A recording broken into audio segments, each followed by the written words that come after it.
നിങ്ങൾ ബ്രഷ് ചെയ്യുന്ന രീതി ശരിയാണോ? ഇനിയൊരു ബ്രഷിങ് മാത്രം മതിയോ പല്ല് ക്ലീൻ ആവാൻ? പോരാ. നിങ്ങളുടെ ഡെയിലി ഓറൽ ഹൈജീൻ റൂട്ടീൻ പ്രോപ്പറായിട്ട് എങ്ങനെ ചെയ്യേണ്ടതെന്നുള്ളതാണ് ഞാൻ ഇന്ന് വീഡിയോയിൽ പറയുന്നത്. സ്റ്റെപ്പ് ബൈ സ്റ്റെപ്പായിട്ട് പറയാം. ആദ്യം തന്നെ ബ്രഷിങ്ങിന് മുന്നേ ഫ്ലോസിങ് ചെയ്യണം.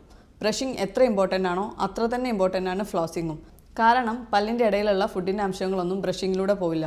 അത് റിമൂവ് ചെയ്യാൻ ഏറ്റവും ബെറ്റർ ഓപ്ഷൻ ഫ്ലോസിങ് തന്നെയാണ്. ഇത് പല ടൈപ്പ് ഓഫ് ഫ്ലോസ് അവൈലബിൾ ആണ്. വാക്സ്ഡ് ഫ്ലോസ്, അൺവാക്സ്ഡ് ഫ്ലോസ്, ഫ്ലോസ് പിക്ക്, വാട്ടർ ഫ്ലോസ്, അങ്ങനെ പലതും അവൈലബിൾ ആണ്. അത് നിങ്ങളൊരു ബിഗിനർ ആണെന്നുണ്ടെങ്കിൽ ഏറ്റവും നല്ലത് വാക്സ്ഡ് ഫ്ലോസ് യൂസ് ചെയ്യുന്നതായിരിക്കും. ഇനി എങ്ങനെയാണ് ഫ്ലോസിങ് ശരിയായ രീതിയിൽ ചെയ്യേണ്ടതെന്നുള്ള വീഡിയോ ഞാനിവിടെ കാണിക്കാം. ആദ്യം തന്നെ കുറച്ച് വലുപ്പത്തിലുള്ള ഫ്ലോസ് എടുക്കുക. അതിൻ്റെ ഒരറ്റം ഒരു കൈൻ്റെ നടുവിരൽ ചുറ്റുക, മറ്റേ അറ്റം മറ്റേ കൈൻ്റെ നടുവിരൽ ചുറ്റുക. എന്നിട്ട് തള്ളവിരൽ ഉപയോഗിച്ചിട്ട് നല്ല ടൈറ്റായിട്ട് പിടിച്ചിട്ട് പല്ലിൽ ഈ വീഡിയോയിൽ കാണുന്ന പോലെ ഫ്ലോസിങ് ചെയ്യുക. ജസ്റ്റ് പല്ലിൻ്റെ ഇടയിലിട്ട് എടുത്താൽ പോരാ. ഈ വീഡിയോയിൽ കാണുന്ന പോലെ കറക്റ്റ് മോണയിലേക്ക് ഇറക്കിയിട്ട് വേണം പല്ല് ക്ലീൻ ചെയ്യാൻ. നിങ്ങൾ ആദ്യമായിട്ട് ഫ്ലോസ് ചെയ്യുന്ന ആളാണെന്നുണ്ടെങ്കിൽ ചിലപ്പോൾ നിങ്ങൾക്ക് ഇത് ചെയ്യുമ്പോൾ ബ്ലഡ് വരും. പക്ഷേ സ്റ്റോപ്പ് ചെയ്ത് നിങ്ങൾ കണ്ടിന്യൂസ്ലി ഡെയിലി ഇത് ചെയ്യുകയാണെന്നുണ്ടെങ്കിൽ ഒരു 2 to 3 വീക്സ് ആകുമ്പോഴേക്കും ഈ ബ്ലീഡിങ് സ്റ്റോപ്പ് ആവും. അപ്പോഴേക്കും നിങ്ങളെ മോണ ഹീലായിട്ടുണ്ടാവും.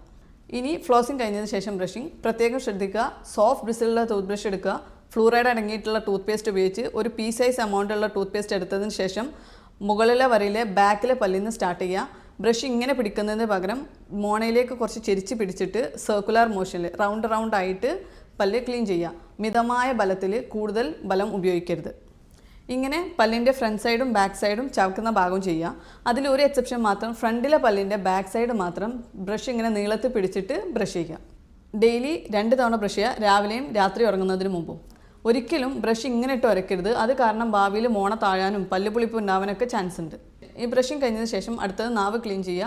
നിങ്ങൾ യൂസ് ചെയ്യുന്ന സെയിം ടൂത്ത് ബ്രഷും കൊണ്ട് തന്നെ നിങ്ങൾക്ക് നാവ് ക്ലീൻ ചെയ്യാം, അല്ലെങ്കിൽ ടങ് ക്ലീനർ ഉപയോഗിക്കാം. പ്രത്യേകം ശ്രദ്ധിക്കുക, ഞാൻ പറയുന്നത് നിങ്ങളുടെ നാവിലുള്ള വൈറ്റ് കോട്ടിങ് ഫുള്ള് ക്ലീൻ ചെയ്ത് കളയണം എന്നല്ല. ഒരു മിതമായ ബലത്തിൽ മതി നാവ് ക്ലീൻ ചെയ്യേണ്ടത്. ഇതും തന്നെ എല്ലാ ദിവസവും ഒരു തവണയെങ്കിലും ചെയ്യാൻ ശ്രമിക്കാം. ഇതാണ് ബേസിക് ആയിട്ടുള്ള ഓറൽ ഹൈജീൻ റൂട്ടീൻ. ഇനി അഥവാ നിങ്ങൾക്ക് മോണപ്പഴുപ്പോ അല്ലെങ്കിൽ വായനാറ്റോ അങ്ങനെ എന്തെങ്കിലും ഉണ്ടെങ്കിൽ അതിന് സ്പെസിഫിക് ആയിട്ടുള്ള മൗത്ത് വാഷ് നിങ്ങൾക്ക് ഉപയോഗിക്കാം. പ്രത്യേകം ശ്രദ്ധിക്കുക, ആൽക്കഹോൾ അടങ്ങിയിട്ടുള്ള മൗത്ത് വാഷ് ഒരിക്കലും ഉപയോഗിക്കരുത്. അപ്പോൾ ബേസിക് ഓറൽ ഹൈജീൻ റൂട്ടീൻ എങ്ങനെയായിരിക്കണം എന്ന് വെച്ചാൽ 2 തവണ ബ്രഷ് ചെയ്യുക, 1 തവണ ഫ്ലോസ് ചെയ്യുക, 1 തവണ ടങ് ക്ലീൻ ചെയ്യുക.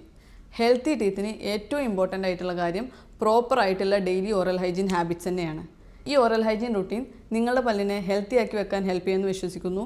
നിങ്ങൾക്ക് എന്തെങ്കിലും ഡൗട്ട് ഉണ്ടെങ്കിൽ കോമെൻറ്റ് ചെയ്യാം. I'll reply to you guys. Bye bye.